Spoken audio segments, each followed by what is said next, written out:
subject that's very top of mind for me lately. It's the power of our subconscious mind. And I've been a student of personal development now for 10 plus years, and I want to preface this takeaway by saying that by no stretch of the imagination do I feel I've got this figured out. That I think the more that I learn, the more I realize I have more to learn. And yet, in that study over 10 years, there's a number of things I've come to realize, and I want to share some of that with you tonight, and maybe have a little dialogue around it as well. We'll see how the time goes. I haven't got a real defined structure on this, so if we have some engagement, that's perfectly fine too.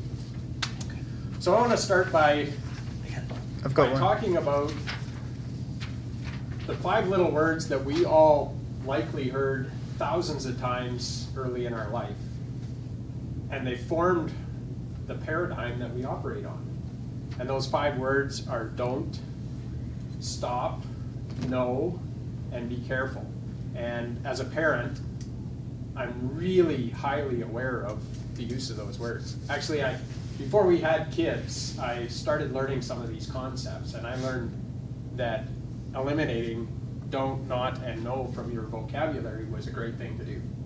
And so we made it a policy in our house that we weren't going to use those words with our children as much as possible. And so we got in the practice of, if we saw one of our children about to do something we didn't want them to do, we'd say stop. And now I'm coming to realize that that's still one of the 5 dirty words. So for some of you veteran RMP members, we had a presentation on the dirty words and some of the vocabulary that is so prevalent in our language that actually does us harm.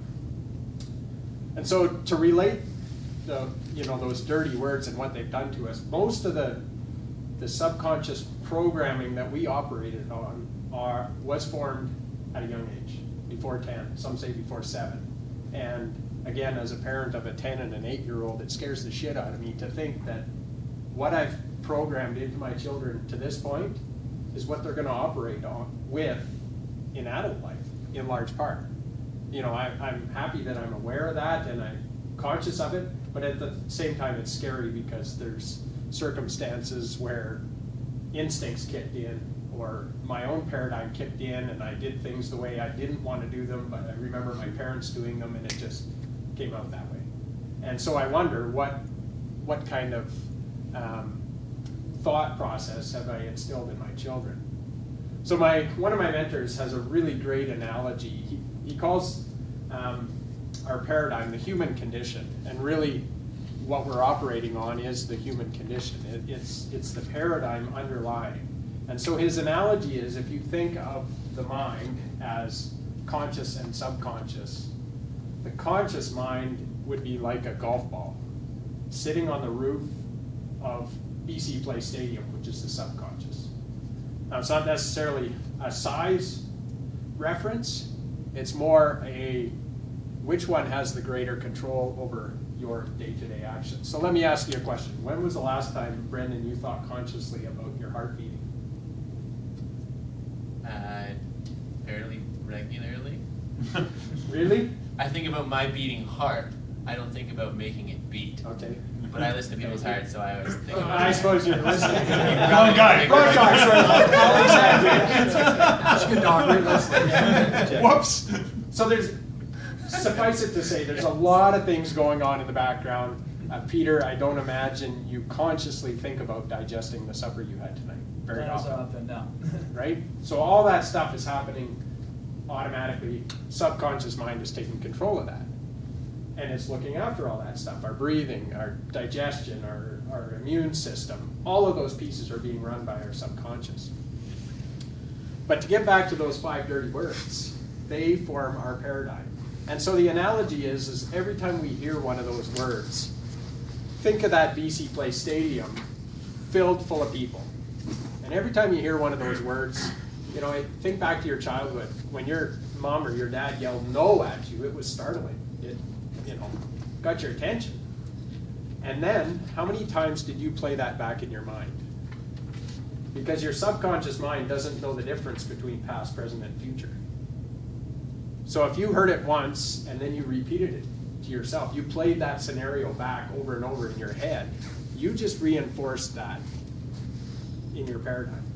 So those people in BC Place Stadium, every time you hear that word, they put on a black shirt. So your audience is full of white shirts predominantly, and every time you hear one of those negative words, they switch their shirt to a black shirt. And before you know it, your subconscious is full of black shirts, the negative self-talk. Studies have been done that on average we have 50,000 thoughts a day, and 70 to 80% of them are negative.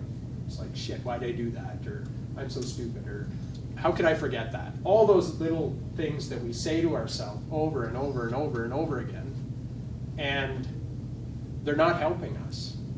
But that's our paradigm. That's what we operate on. And so when you get to a point where you get into personal development, some of us become conscious of that we've got this programming and we want to do something about it. We're trying to achieve something in life, and we realize that in order to accomplish our goals, we need to get our subconscious on board with our conscious thoughts. We're thinking to ourselves, I really want to be successful, but our programming says wealthy people are greedy. Or that one example that I came to a realization of recently is that I went to school with a guy. I grew up in a small farming community. Our graduating class from high school was 20 people.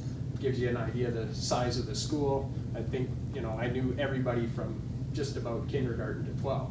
It was that small a community. But one of the guys in my class, his dad actually owned a manure spreading company, but they did really well in cattle country, and they were really wealthy. And for his 16th birthday, he got a brand new GMC truck.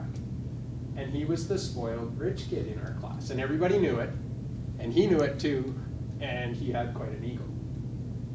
And for a long time, that was my nemesis. I did not get along with him. I remember I was new to the school in grade 4. In grade 6, he wanted to fight me because who knows why. And I was at that time, probably a 60-pound, scrawny little guy. I just remember implanting that rich kids are egotistical, they're not nice people, I don't want to be like that. That got implanted in my mind. So for a long time, I've been on this path of achievement. And for a long time, I've been self-sabotaging.